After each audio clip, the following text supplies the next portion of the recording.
slipping now. Don't catch you slipping now. Look what I'm whipping now. Welcome to the show. My name is Ben. And my name is Joost. We are glad you tuned in to This is America, the only TV talk show that will not waste 80% of its time on the ridiculous things the president has tweeted this time. Take that, Trevor Noah. In fact, we set it as our goal to not mention his name at all the entire show. You should try it, Stephen Colbert. Now, what is it that we will do? Well, today we'll be discussing conspiracy theories. To some people they seem to be make-believe, and to others they seem to be one of the few ways to perceive the world through a lens that is not determined by elitists. So how should we understand them? We've looked it up in the Oxford English Dictionary, which states that it are beliefs that some covert but influential agency, typically political in motivation and oppressive in intent, is responsible for an unexplained event. Although it's not necessarily false, it does not further our understanding of how they work. Diving into the topic, we found political scientist Michael Barkun. According to him, a conspiracy theory is an intellectual construct imposed upon the world to give the appearance of order to events. Such theories argue that some small and hidden group has manipulated these events. According to Barkun, these intellectual constructs are hard to disprove. Often when there's evidence against conspiracy theories, the theories incorporate this evidence into the theory itself, and it becomes an unfalsifiable system based on faith rather than proof. This definition already offers a much better understanding of how conspiracy theories work.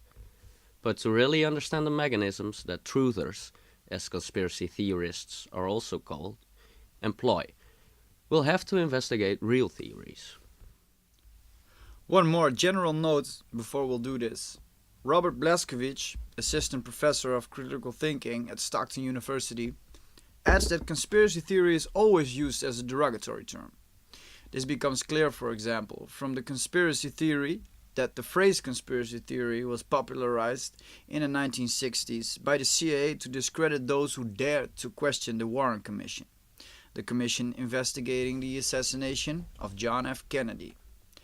As Blaskowicz proves, however, the phrase had been used long before the 1960s, and shockingly, it was not invented by the CIA. So there you go, there's a lot more to these theories than just wearing tinfoil hats. What better way to start talking about conspiracy theories than to begin with those that have probably had the most significant impact on US contemporary history, the 9/11 conspiracies. Here is Jerry Mazza, a New York journalist and poet, with his alternative view on the events of September 11. 9 years. 9/11 was the inciting incident of the war on terror. And I think, in essence, quite bluntly, that it was staged by the United States government. It's what they call a false flag event, where you do something and you blame it on your enemy and try to prove that they did it.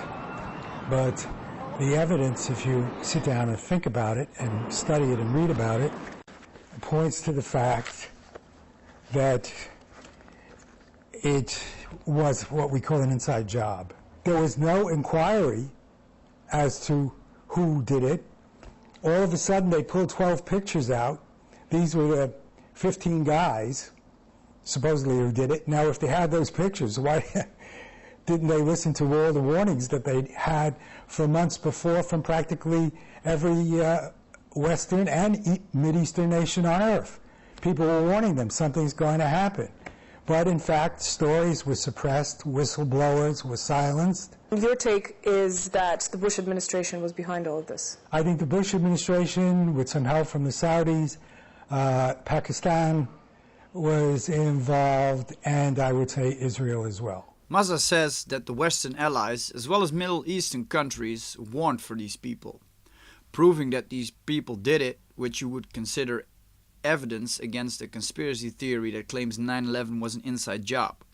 But the conspiracy theory then incorporates this evidence against itself, saying, okay, the Mujahideen did it, but this group was deliberately called into existence by the US to carry out these attacks.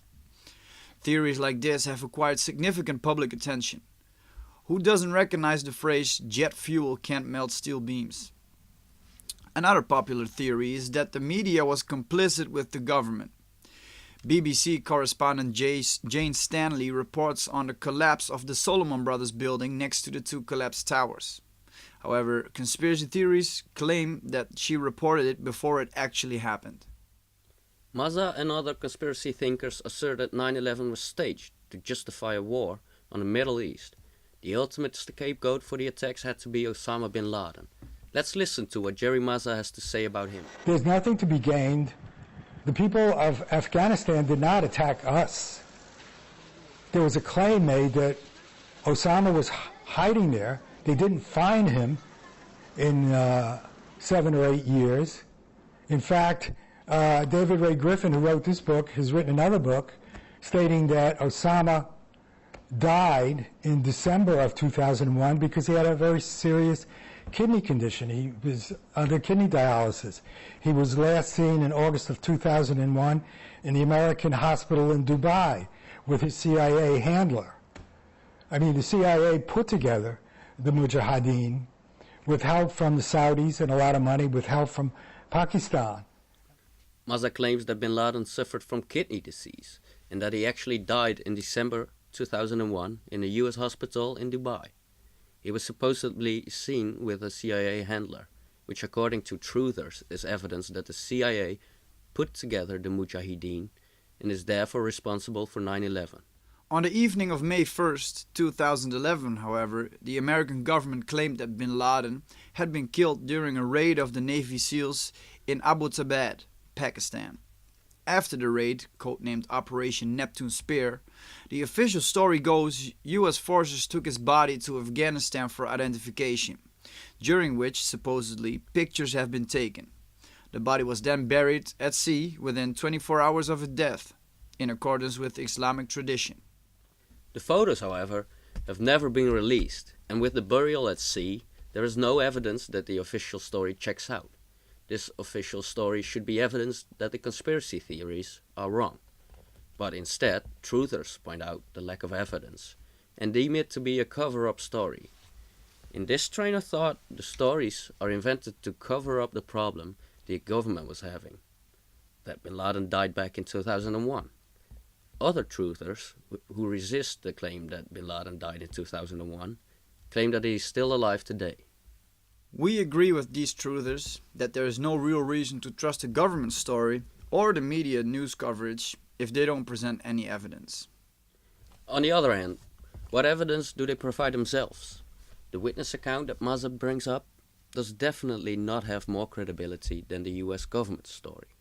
As doctor in philosophy and teacher of a course specifically on conspiracy theories at the University of Groningen, Mark Pauly points out, the case of 9/11 is an interesting one, since the dominant paradigm supposes that Al-Qaeda is responsible, which, like the US government, is a covert, hidden, but influential group with political motivations and oppressive intents. Both the official and unofficial theories are conspiracy theories, and both theories are difficult to disprove. Assistant professor in American Studies at the University of Groningen, Dr. Timothy Jelfs, emphasizes that looking at the historical causes of 9/11, there is much to say for the argument that the US, especially its foreign policy, largely created the conditions to which the attacks were a response. In this sense, yes, there is some responsibility with the government. But this view is not a conspiracy theory. It's rather a product of critical thinking. Tune in after the commercials to learn more about the relationship between conspiracy theories and the academic field of critical thinking, and the role of conspiracy theories in the debates of our contemporary democracy. Also, we'll discuss our second case study. Hitler, thank God he's dead. Or is he? Stay tuned. Hi, Elvis. Thank you.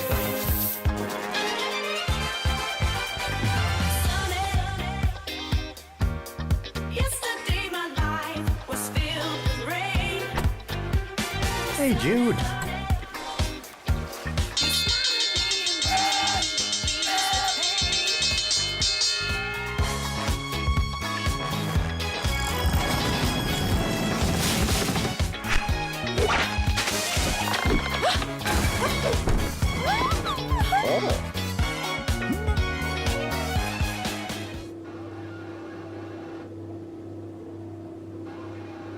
Men jag kan säga jag vill köra Elvisa.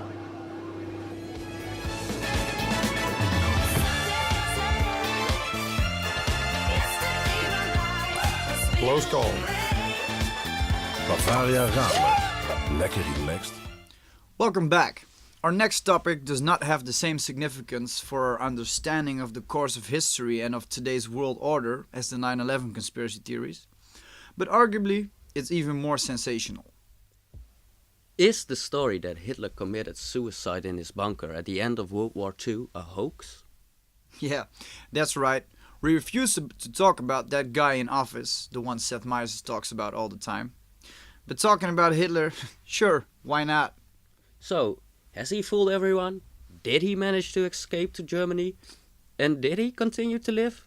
There are multiple theories about the way he has managed to stay alive after the war.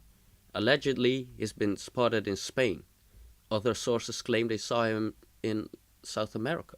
The History Channel's series Hunting Hitler investigates such theories. Watch this. Hello.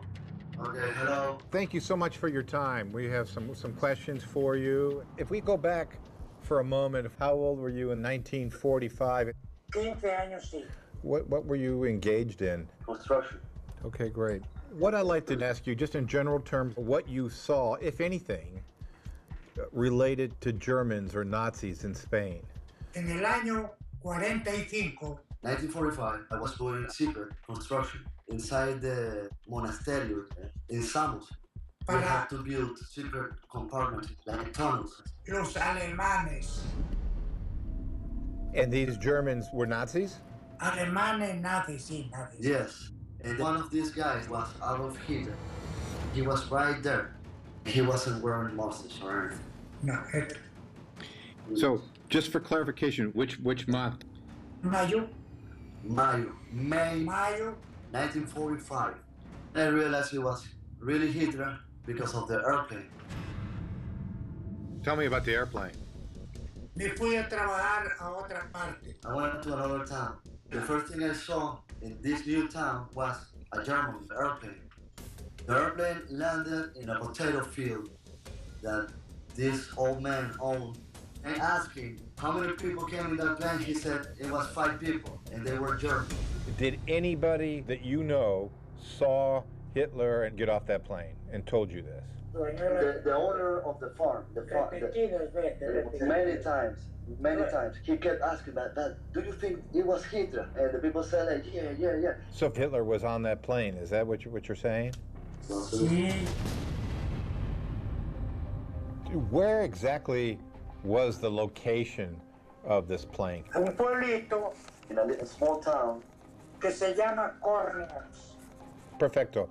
We have to stop right now, so muchas gracias por todo. Hasta luego, ¿ya? What is even more incredible than this guy is that this series made 3 seasons and 24 episodes. So what we see here is a recollection of an eyewitness that saw Hitler stepping on a plane in 1945 in Spain.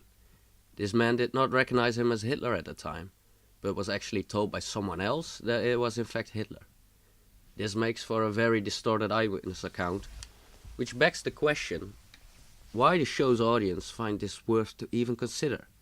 Is this evidence that makes you doubt the dominant stories of not only the US government, but also that of the Soviet Union, for instance? We will be right back after the break. This is America. Don't catch you slipping. Let's open up a broader discussion of conspiracy theories in general. The fact that conspiracy thinking continues to question the dominant paradigms with varying degrees of success supposes that it satisfied some kind of need among the audience. Obviously, conspiracy theories like the ones treated in Hunting Hitler are sensational. They gratify needs of entertainment among its audience. Oh god, I love that show. But to experience these gratifications, you don't necessarily have to believe the theory.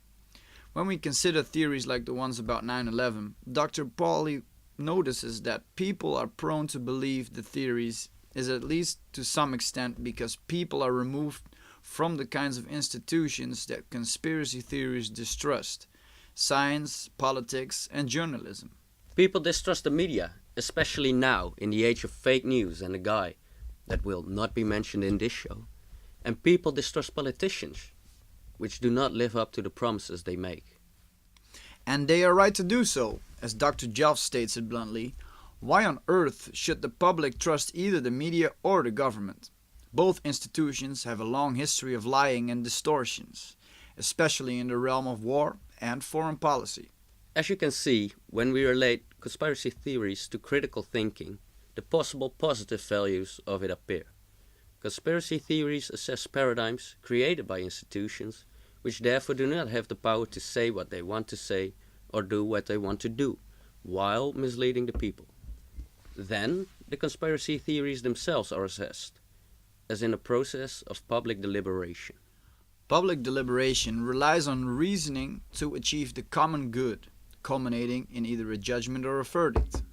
In this case, is the conspiracy theory or the dominant paradigm most likely to be true? As Aristotle stated, deliberation is the solution to all problems of democracy, and therefore public deliberation should be encouraged. What then are the possible negative consequences of conspiracy theories? Dr. Pauly states that some conspiracy theories can obscure public deliberation because they are blindly followed. This is often the result of plebiscitary rhetoric, a term coined by political science professor at the University of California, Simone Chambers, meaning a type of rhetoric endemic to democratic politics. It aims to persuade as many people as possible and is fueled by an interest in power over truth. A prominent conspiracy theorist goes by the name of Alex Jones. We dare to say that his whole career and fame depend on plebiscitary rhetoric. He hosts the Alex Jones Show and runs the websites Infowars.com, NewsWars, and Prison Planet, platforms that publish his view, which seem to oppose the dominant paradigm in every major debate. He is against vaccination because it causes autism. He claims that the president has access to weather weapons, capable of not only creating tornadoes, but also moving them around on demand. He claimed that the Democrats and communists were plotting white genocide attacks. He claims that 9/11 was an inside job. He also claimed that shootings in the US have been staged to promote gun control. And take a look at one of his most ridiculous claims. If you're a new listener, just type in Pentagon tested gay bomb on Iraq. They didn't consider using it. They've used it on our troops. In Vietnam, they'd spray PCP on the troops, Jacob's Ladder. You think PCP, some horse tranquilizer, something? They got stuff that'll whack your brain permanently.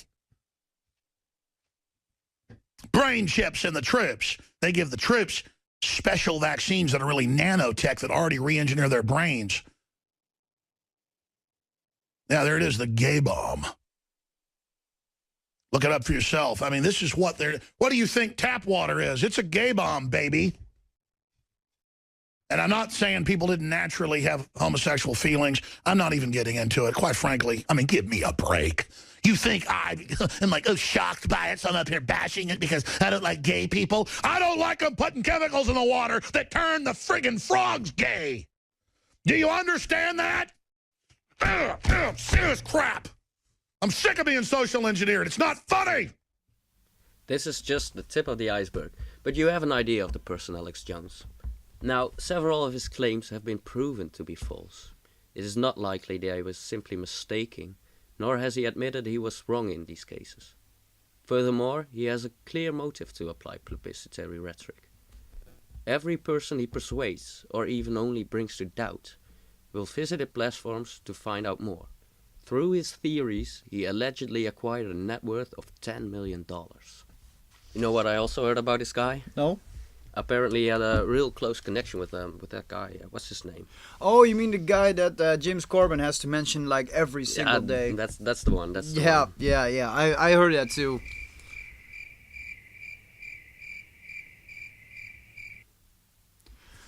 Well, anyway, rather than culminating in a judgment or a verdict, the goal of plebiscitary rhetoric is to acquire adherents. It wants to persuade as many people as possible, and the viability of the arguments is only of secondary importance. According to Simone Chambers, it's an inherent problem of today's society. The problem is that democracy by its very nature rewards quantity over quality. It rewards the one with the most support over the one with the deepest truth. To encourage public debate to go after the truth, rather than the mass following individuals looking for power and employing popular strategies to acquire it, we should thus encourage truthers to engage in public deliberation. To wrap up, what is it that we can do to employ conspiracy theories to boost public deliberation and stay away from plebiscitary purposes? Well, first, we feel that there is a kind of moral responsibility with truthers. Theories with the sole goal of creating sensation that can't be bothered with actually discovering the truth endanger public deliberation. Secondly, when there is evidence that truly disproves the theorist has to feel obliged to drop his case. If not, she slides into plebiscitary rhetoric, where the arguments are only secondary to persuasion. We do realize that to some extent, in cases like Alex Jones, this call for moral responsibility is futile. Of course, the institutions upholding the dominant paradigms have similar responsibilities. The public's distrust of them obliges them to be trustworthy, or their authority will be undermined, and our whole democratic system with it. What remains for the public, and this is key, is that they stay open to change their opinion after logical arguments, since if they don't, there's absolutely no way to stop plebiscitary strategists from taking power. For us to decide what conspiracy theories are worth to consider, we need some kind of method to assess conspiracy theories. So those that are not viable can be discarded, and those that are can contribute to discovering the truth. On this, there is good news, as Dr. Pauly is currently working on a paper on criteria one can use in evaluating the likelihood of a conspiracy theory being true. We're looking forward to this and what it will bring us. Hopefully, it will bring us clarity as to what we can believe. Well, unfortunately, that's all the time we have for this week. We'd like to thank Dr. Timothy Gels and Dr. Mark Pauly for their contributions. And we'll see you again next week. This is America. Don't catch you slipping now. Don't catch you slipping now. Look what I'm whipping now. This is America.